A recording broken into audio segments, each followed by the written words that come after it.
ఏ రకంగా నందిగం సురేష్ అనుచరులు ఏ రకంగా మా పార్టీ ఆఫీస్ని దాడి చేశారో ఇప్పుడే చూపిస్తాం. డీజీపీ ఆఫీస్ పక్కనుంటే కూడా భయం లేకుండా వీళ్ళందరూ కలిసి ఏ రకంగా మమ్మల్ని నైతికంగా దెబ్బతీయటానికి ఏ రకంగా చేశారో ఇప్పుడు నేను మళ్ళీ ఆ వీడియో ప్లే చేస్తా ఉన్నా. Video please.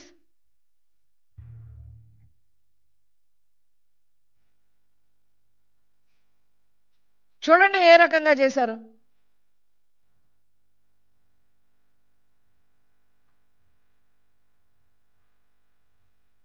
ఏ రకంగా మా సోషల్ మీడియాకి సంబంధించిన ఎంప్లాయీ బద్రీని తల పగల కొట్టారు.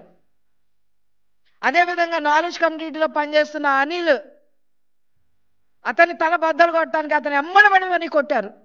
ఎవరిని వదిలిపెట్టలా.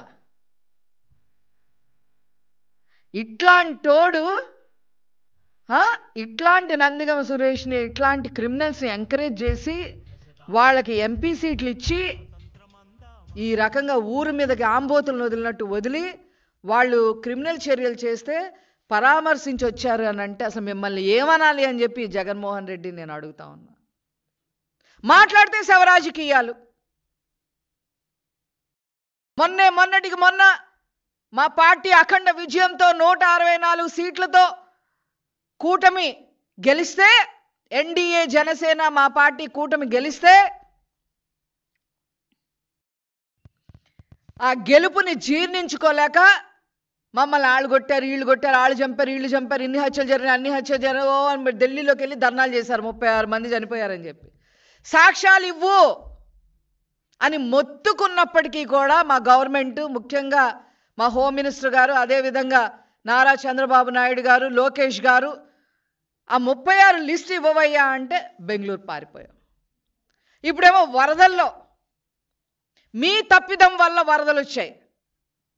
బుడమేరు ఆక్రమణకి గురవ్వటం వల్ల 2019 నుంచి 2024 వరకు ఆక్రమణకి గురవ్వటం వల్ల ఇప్పుడు లక్షల కుటుంబాలు అక్కడ వరద ముంపులో ఉంటే ముందు వాళ్ళని కాపాడాలని చెప్పి మేము మా పనిలో మేము ఉంటే ఇక్కడ బోట్లు పంపించి గేట్లకు డ్యామేజ్ జరిగేలాగా చేసి లంక గ్రామాలని ముంచేయాలనుకున్న నువ్వు అసలు ప్రజల కోసం ఆలోచించే పరిస్థితి లేదు అనేది క్లియర్గా అర్థమవుతా ఉంది. ఈ రాజకీయాల్లో 60 మంది చనిపోయారు అంటే చేస్తే శవరాజకీయం, శవాలు దొరక్కపోతే చంపేసి శవరాజకీయాలు చేయాలని ఈరోజు ఆ బోట్లను కూడా అక్కడ అరేంజ్ చేసి అవన్నీ వైసీపీ రంగులు టన్నులు ఇసుక దొంగతనం చేసేసారు ఆ నందిగం సురేష్. అతన్ని వెళ్ళి మీరు పరామర్శించి వచ్చారంటే మిమ్మల్ని ఏం అడగాలి అని చెప్పి సందర్భంగా అడుగుతా ఉన్నా. అసలు ఏంటి నందిగం సురేష్ అని చెప్పి ఆలోచిస్తే మాకు మతి పోతుంది. ఎఫిడవిట్లు చూస్తుంటే 2019లో ఉన్న ఎఫిడవిట్లకి ఇతని ఆదాయానికి 2024లో ఇతని ఎఫిడవిట్లకి ఒక సామాన్య ఫోటోగ్రాఫర్ ఇంత సంపాదించాడా అంటే అసలు ఆశ్చర్యం వేస్తూ ఉంది. లెక్క పెట్టలేనన్ని కార్లు, నగర శివార్లో ముఖ్యంగా హైదరాబాద్ శివార్లో ఎకరాల భూములు, మళ్ళీ ఈయనేదో ఒక పెద్ద నాయకుడిలాగా ఈయన మీద వందల కోట్లు ఖర్చు పెట్టి బయోపిక్ తీస్తున్నారంట, సినిమా తీస్తున్నారంట. ఎవరైనా సరే నాకు ఇప్పుడు ఒకటి బాగా అర్థమవుతుంది. ఇప్పుడు గోల్డ్ మర్చెంట్స్ అసోసియేషన్ అనో, లేకపోతే కార్మిక సంఘం అనో, లేకపోతే విద్యా సంస్థలు టీచర్స్ సంఘం అనో పెట్టుకుంటారు. ఎందుకు? వాళ్ళ హక్కులకి ఏదైనా భంగం కలిగితే ఆ సంఘాల ద్వారా వెళ్ళి మాట్లాడుకోవటానికి ఒక సంఘం ఏర్పరచుకొని అందులో మెంబర్స్ అవుతారు. ఈ దేశంలో ఉన్న క్రిమినల్స్ అందరూ ఒక సంఘంగా ఏర్పడి దానికి అధినాయకుడిగా జగన్మోహన్ రెడ్డిని ఎన్నుకొని దానికి వైసీపీ పార్టీ అని పేరు పెట్టి ఈ క్రిమినల్స్ అందరూ చెయ్యని దందాలు లేవు, చెయ్యని అకృత్యాలు లేవు.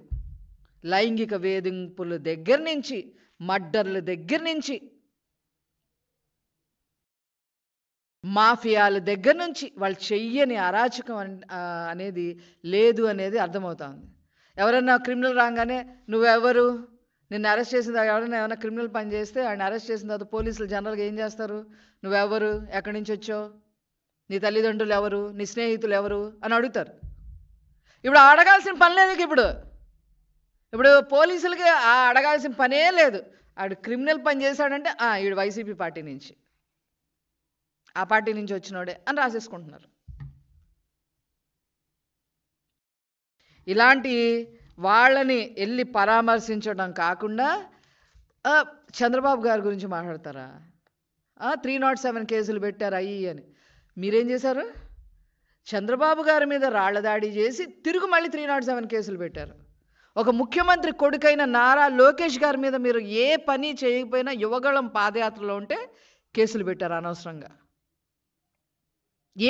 ఏది చెయ్యకపోయినా, చట్టవిరుద్ధంగా ఏమి చెయ్యకపోయినా మీకు అసలు కేసుల గురించి మాట్లాడే అర్హత ఎక్కడుంది అని చెప్పి ఈ సందర్భంగా అడుగుతున్నా.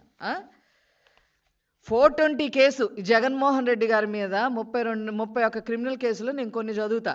420 కేసు ఉంది, 408, 468, 440 ఐపీసీ సెక్షన్, 286, 283, 353, 341, 427, 147, 186, 188, 148, 114, 500, 499, 107, 290, 342, 120, 120B, 477A, 471, 506. ఇన్ని ఐపీసీ సెక్షన్ల కింద క్రిమినల్ కేసులు ఉంటే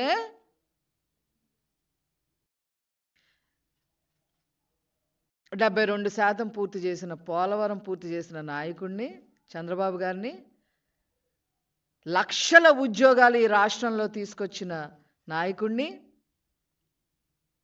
వేల కోట్లు ఇరిగేషన్ ప్రాజెక్టుల గురించి ఖర్చు పెట్టిన, లోటు బడ్జెట్లో కూడా ఇరిగేషన్ ప్రాజెక్టుల్ని ఖర్చు పెట్టి రైతులు ఆదుకున్న నాయకుడిని, అనేక పరిశ్రమలు తీసుకొచ్చి భరోసా కల్పించి ఎంప్లాయ్మెంట్ ఇచ్చిన నాయకుడిని, లక్షల కోట్లు సంక్షేమ పథకాలకి ఎప్పుడు ముఖ్యమంత్రి అయినా ఖర్చు పెట్టే నాయకుడిని ఇష్టం మాట్లాడతావా? నీ అర్హత ఏంటి జగన్మోహన్ రెడ్డి? నీ అర్హత ఏంటంటే ఈ క్రిమినల్ కేసులు. ముందు మీ చెల్లికి సమాధానం చెప్పుకో. ఆమె అడుగుతుంది ఏంటి నీ శవరాజకీయాలని. ముందు అక్కడ సమాధానం చెప్పుకొని అప్పుడు మా దగ్గరికి రా. అప్పుడు మేము ఎలా సమాధానం చెప్పాలో ఆ రకంగా మేము సమాధానం చెప్తాం. ఖబర్దార్ Jaganmohan Reddy and YCP party criminals. ఇష్టం వచ్చినట్టుగా మాట్లాడితే సహించేది లేదు. మీరు చట్టవిరుద్ధంగా చేసిన వాటన్నిటికీ చట్టబద్ధంగానే చర్యలు ఉంటాయి అని కూడా ఈ సందర్భంగా తెలియజేస్తూ నేను సెలవు తీసుకుంటున్నాను. Thank you.